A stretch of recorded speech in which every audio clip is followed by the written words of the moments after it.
Bismillahirrahmanirrahim. Assalamualaikum warahmatullahi wabarakatuh.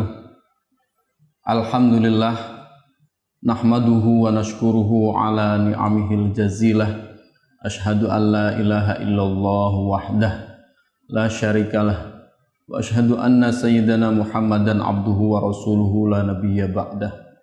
Allahumma salli wa sallim ala sayyidina Muhammad ibni Abdillah wa ala alihi wa ashabihi wa mawalah la hawla wa la quwata illa billah. Amma ba'd. Saudaraku kaum muslimin dan muslimat yang dimuliakan oleh Allah, kita lanjutkan kembali pembacaan kitab Bidayatul Hidayah karangan Abu Hamid Al-Ghazali Hujjatul Islam rahimahullah. Beberapa waktu yang lalu kita sudah bahas di dalam kitab ini bahwa ketika seseorang mencari ilmu pengetahuan didasari dengan nafsu ammarah, itu pada hakikatnya adalah dia sedang mengikuti perintah keburukannya setan dan nafsunya sendiri. Dalam posisi seperti itu, seorang yang mencari ilmu itu akan dilupakan tentang hadis-hadis yang mengancam bahwa kalau pencarian ilmu itu tidak disatukan dengan pengamalannya, maka akan menjerumuskan dia ke dalam nerakanya Allah. Nah, ini kita lanjutkan lagi. Wa an qaulihi sallallahu alaihi wasallam, lan saking dawe Kanjeng Nabi Muhammad sallallahu alaihi wasallam. Yang kemarin kita sudah sampaikan bahwa banyak hadis-hadis Nabi yang mengancam atau memperingatkan tentang pencarian ilmu itu harus disertai dengan pengamalan. Nah, ini salah satu hadis lagi yang disampaikan, ini akan dilupakan oleh setan bagi orang-orang yang pencarian ilmunya tidak didorong oleh keikhlasan. Wa an qaulihi, lan saking dawe Gusti Kanjeng Nabi sallallahu alaihi wasallam, marortu ketemu sapa ingsun lailata usriya ing dalem nalikane diisrokno sapa bi ingsun bi akwamin kelawan pira-pira kelompok tukrobu kang den gunting apa sifahuhum ilate atau lisane akwam bimakorido kelawan pira-pira gunting minarin saking neraka. Fakultu nuli takon sapa ingsun Rasulullah, man antum, man utawi sapa iku antum sira kabeh. Qalu jawab sapa kaum, kunna ana sapa kita, kaum tadi maksudnya, kunna ana sapa kita iku nakmuru, perintah sapa kita bil khairi kelawan kaapian, wala naktihi lan ora nekani sapa kita hi ing khair, wanan halan ngelarang sapa kita anis syarri saking keelekan, wa na'tihi lan nekani sapa kita. Maksudnya orang-orang yang ditemui oleh Rasulullah memotong lidahnya sendiri dengan api neraka itu. Saudaraku kaum muslimin dan muslimat yang dimuliakan oleh Allah. Jadi ini ada satu hadis lagi disampaikan bahwa pada saat Isra dan Mi'raj itu Rasulullah dipertemukan oleh Allah. Jadi usriya bi itu diisrokan. Jadi bukan Rasulullah yang mampu melaksanakan hal itu sendiri, tidak, akan tetapi semua adalah atas kehendak Allah, atas mukjizat yang diberikan oleh Allah kepada beliau. Makanya redaksinya itu usriya bi, diisrokan. Nah, di waktu Isra ini salah satu pengalaman rohaninya Rasulullah adalah bertemu dengan beberapa kelompok atau akwam tadi yang pekerjaan mereka adalah menggunting lidahnya sendiri dengan gunting-gunting dari api neraka. Nah, pada saat ditanya oleh Rasulullah, man antum, kalian ini siapa? Mereka menjawab, qalu kunna na'muru bil khair wala na'tihi. Kami ini adalah orang-orang yang menyuruh kepada kebaikan tapi enggak menjalankan. Sebaliknya, wanan ha'anis syarr wa na'tihi. Kami melarang orang lain untuk melakukan keburukan tapi kami melaksanakannya. Ini kalau Imam Nawawi menyebut mereka salah satunya adalah khutobah, ya, di para ahli pidato, para khotib dan lain sebagainya. Nah, ini perlu mawas diri. Na'udzubillahi min dzalik, jangan sampai termasuk golongan yang seperti ini. Jadi memerintahkan sesuatu ya berdasarkan Al-Quran, berdasarkan hadis, berdasarkan apapun, tapi dia malah menghindari hal itu, atau sebaliknya mencegah keburukan-keburukan melalui lisan mereka, akan tetapi mereka justru malah melaksanakan perbuatan-perbuatan yang ia cegah itu. Nah, ini efek dampak dari pencarian ilmu pengetahuan tadi yang tidak didorong oleh keikhlasan, akan tetapi didorong oleh nafsu amarah itu. Dampaknya menjadi keburukan di akhirat nanti. Imam Nawawi sendiri kalau di dalam kitab Nurul Gholam itu sempat membagi, tapi ini lebih ringan menurut saya ya. Jadi keikhlasan itu dibagi oleh Imam Nawawi menjadi 3. Nah, yang paling rendah itu adalah menyembah Allah, anta'budallah itu litahsilid dunia. Menyembah Allah begitu, beribadah kepada Allah tapi untuk mencari keuntungan duniawi. Jadi Allahnya tetap dijadikan sandaran, tapi untuk kemuliaan dunia yang hina ini. Itu menurut Imam Nawawi sudah termasuk keikhlasan. Contohnya misalnya seperti membaca surat Al-Waqiah untuk memperoleh rizki dari Allah. Rizkinya tadi dia harapkan bisa untuk hidup enak di dunia ini. Nah, ini termasuk keikhlasan yang paling rendah. Nah, tapi orang-orang yang seperti ini saya kira tidak perlu terlalu dihujat juga, ya. Jadi sudah termasuk keikhlasan. Kan banyak di antara kita di tengah masyarakat juga itu orang yang sholat duha misalnya. Tujuannya adalah agar rezekinya itu lancar di dunia ini. Agar hidup di dunia ini tidak susah. Sholat tahajud agar punya kedudukan yang tinggi misalnya. Nah, kalau kedudukan kemudian rezeki itu diperuntukkan untuk kehidupan yang duniawi, yang hina ini, maka itu termasuk keikhlasan pada level yang paling rendah. Jadi sudah Allah melandaskan Allah, pertolongan Allah dan lain sebagainya, tapi untuk dunia. Di dunianya biar enak gitu. Itu ikhlas, tapi di level yang paling rendah. Saudaraku kaum muslimin dan muslimat yang dimuliakan oleh Allah, kalau yang paling tinggi itu anta'budallah. Latom anfis thawab wala haroban minal iqab. Bal likaunihi ilahaka wa anta abduhu, kata Imam Nawawi begitu. Jadi kalau ikhlas yang paling tinggi itu kamu menyembah Allah, kamu melakukan aktivitas ibadah, termasuk thalabul ilmi tadi ya, termasuk thalabul ilmi itu tidak karena ingin mendapatkan balasan apapun dari Allah. Masuk surga misalnya enggak. Tadi pengen enak hidup di dunia enggak juga. Gitu. Pengen selamat dari api neraka tidak. Balikaunihi ilahaka, tapi kamu itu sudah sadar betul. Itu sadar betul bahwa Allah itu Tuhanmu, sedangkan engkau adalah hambanya. Bal likaunihi ilahaka wa anta abduhu. Jadi semata-mata karena itu sadar betul posisi dia sebagai hamba, yang hamba itu harus menyembah Tuhannya.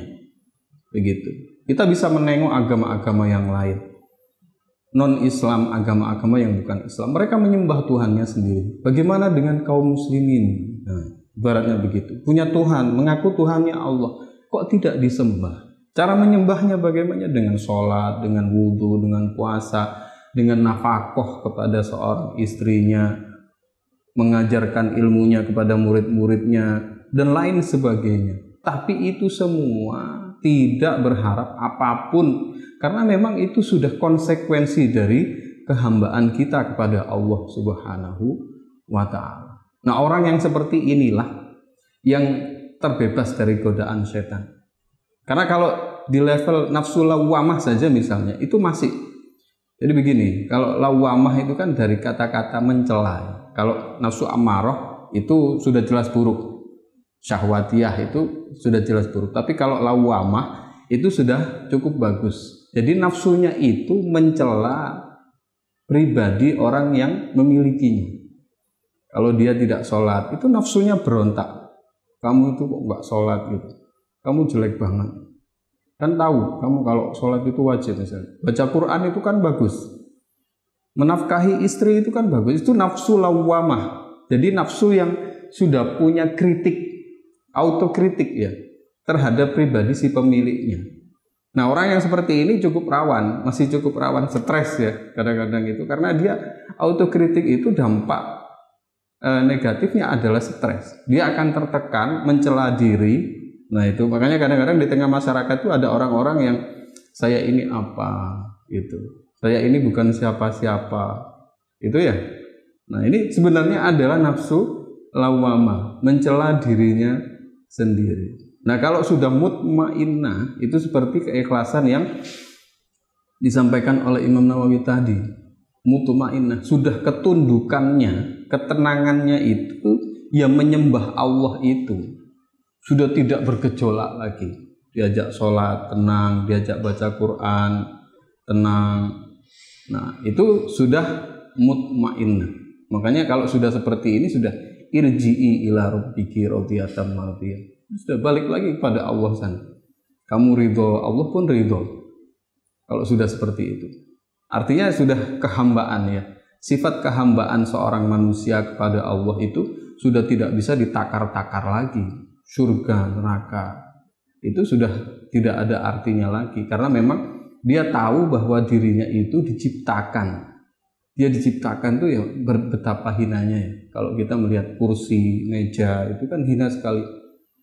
Diciptakan oleh manusia itu hina sekali. Dan dia diciptakan itu sesuai dengan tujuan si pencipta. Kursi diciptakan untuk dipakai duduk. Gitu. Sepeda misalnya diciptakan oleh manusia, ya dipakai untuk bersepeda, berjalan kemana gitu. Komputer diciptakan manusia dengan tujuan yang sesuai dengan tujuan manusia. Nah, komputer manut kepada manusia sesuai tujuan penciptaan itu. Nah, ini mestinya kita bisa belajar dari hal-hal yang ada di sekitar kita. Kita ini diciptakan oleh Allah, dimakhlukkan. Gitu. Betapa hinanya kita ini. Lah, itu sesuai dengan tujuan penciptaan Allah itu. Apa tujuannya? Adalah beribadah kepadanya. Terlepas dapat harta ataupun tidak, itu bukan masalah.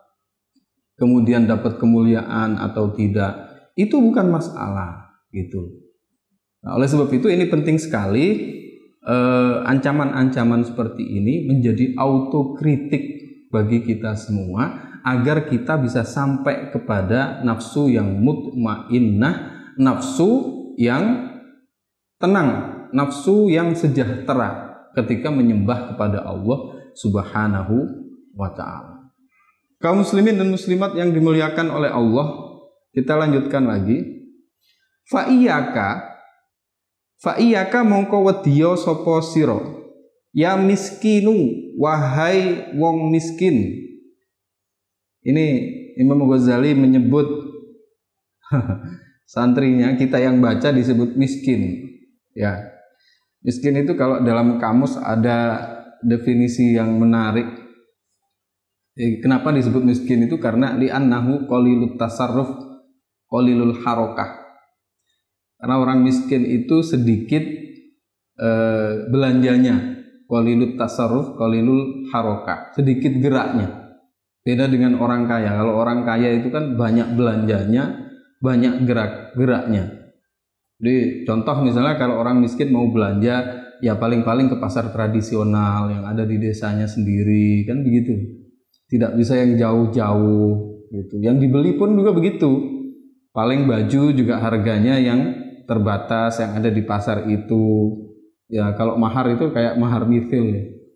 Jadi yang ada di situ seberapa, yaitu orang miskin begitu. Nah, karena belanjanya sedikit ya, gerakannya keuangannya minim, maka juga tidak bisa bergerak lebih banyak. Gitu. Kalau orang kaya kan liburannya saja sudah ke Singapura, ke Italia, ke umroh ya. Kalau orang kaya kadang liburannya itu umroh. Kalau orang miskin tidak bisa. Nah, makanya disebut miskin itu karena nggak bisa apa-apa gitu. Belanja nggak bisa itu, pergi jauh juga tidak bisa. Lah kita yang baca kitab Bidayah ini disebut oleh Imam Ghazali dengan ia miskin gitu ya. Nah ini tujuannya adalah untuk mendiamkan kita. Tujuannya adalah untuk mendiamkan kita kalau menurut saya. Karena kadang-kadang kita ini kan banyak gejolak, maunya banyak ya. Padahal miskin, maunya banyak tapi miskin. Pengennya belanja itu yang bagus-bagus. Modal untuk belanjanya itu tidak ada. Makanya kalau pisau itu kalau dalam bahasa Arab disebut sikin. Sikin ya. Sin, kaf, ya, nun. Sikin itu pisau. Itu ada tujuannya itu. Kenapa disebut sikin? Li'annahu yuskinu harokatal madbuh. Karena inginnya pisau itu dipakai untuk mendiamkan hewan yang disembelih. Ayam sebelum disembelih bergerak-gerak, kita pegangi aja dia melawan kan. Kemudian sapi, kambing itu pada saat kita kurban itu bergejolak dia, berontak kan. Nah sikin itu dipakai untuk mendiamkan. Yuskinu harokatal madbuh, mendiamkan. Nah nikah itu kalau diperpanjang lagi juga begitu, litaskunu ilaiha. Itu dari akarnya sama, sakana yaskunu itu. Jadi miskin, sikin itu untuk mendiamkan. Makanya kalau orang menikah itu kan bujangan itu kan kemana-mana kok. Kenal sana, kenal sini, main di sana, main di sini. Nah kalau sudah nikah itu litaskunu, diam di situ gitu loh. Rumahnya itu, istrinya itu, nanti punya anak-anaknya itu, penghasilannya dikelola di situ, ibadahnya di situ. Itu litaskunu ilaiha, gitu. Ini kita disebut miskin di sini oleh Imam Ghazali, tapi yang paling ini adalah karena hinanya kita itu. Jadi orang yang belum punya ilmu, ya nggak bisa apa-apa, gitu. Karena nggak bisa apa-apa itu ya nggak banyak bisa berbuat. Nggak banyak bisa berbuat, nah itu disebut miskin. Fa iyaka mongko wedya sapa sira ya miskinu, wahai wong miskin, antuz ina ing yen to taat utawa manut sapa sira litazwirihi maring tipu dayane setan. Takutlah wahai kamu yang hina, yang nggak punya ilmu, untuk taat kepada tipu daya setan. Sekali lagi disebut tipu daya karena kemarin al-batil itu memiliki penampakan yang berbeda-beda. Ini yang kita harus hati-hati. Ya, berbeda dengan al-haq itu. Wa tatadalla lan kena atau kena sapa sira bihabli gururihi kelawan tali tipu dayanya setan. Hati-hatilah kamu, jangan sampai kamu terjerat oleh tipu daya setan. Fawailun mongko utawi neraka wel iku lil jahili kaduwe wong kang bodho, haitsu lam yata'allam ing dalem nalikane ora gelem belajar sapa jahil, marrotan wahidah kelawan ambal kaping pisan. Wawailun utawi neraka wel itu wadun fi jahannam ya. Jadi dia adalah jurang. Jadi kalau neraka jahanam itu sudah dalam begini, maka dia jurangnya lagi. Jurang yang ada di neraka jahanam. Wawailun mongko utawi neraka wel iku lil alimi kaduwe wong kang alim. Wong kang duweni ilmu, haitsu lam ya'mal ing dalem nalikane ora belajar sapa alim. Orang ngamal sopo alim bima kelawan pengetahuan alima kang wis nyinauni atau yang sudah dia pelajari alfa marrotin kelawan ambal kaping 1000. Ini redaksi yang saya baca terakhir ini adalah redaksi nyumpahi ya Imam Ghazali. Jadi neraka wel bagi orang yang bodoh karena dia tidak mau belajar 1 kali. Neraka wel bagi orang alim yang tidak mau mengamalkan ilmunya 1000 kali. Saudaraku kaum muslimin dan muslimat yang dimuliakan oleh Allah, komentar Imam Nawawi mengenai apa yang disampaikan oleh Imam Ghazali ini tidak boleh diterima mentah-mentah. Jadi kalau mengikuti ini saja berarti orang alim yang fasik, ya sebut saja begitu, yang melakukan kesalahan atau dosa, azabnya lebih berat dibanding orang yang bodoh yang tidak tahu apa-apa. Nah ini apakah iya seperti itu? Bukankah ada sebuah hadis Rasulullah bahwa al-alim habibullah, orang alim itu adalah kekasih Allah, walau kana fasikon, meskipun mereka adalah fasik. Wal jahilu aduwwah, sedangkan orang yang bodoh gak punya ilmu itu adalah musuhnya Allah, walau kana abidan, meskipun mereka adalah ahli ibadah. Bagaimana ini bisa kita jelaskan secara lebih detail? Kita lanjutkan di lain kesempatan. Wallahul muwaffiq ila aqwamit thoriq. Wassalamualaikum warahmatullahi wabarakatuh.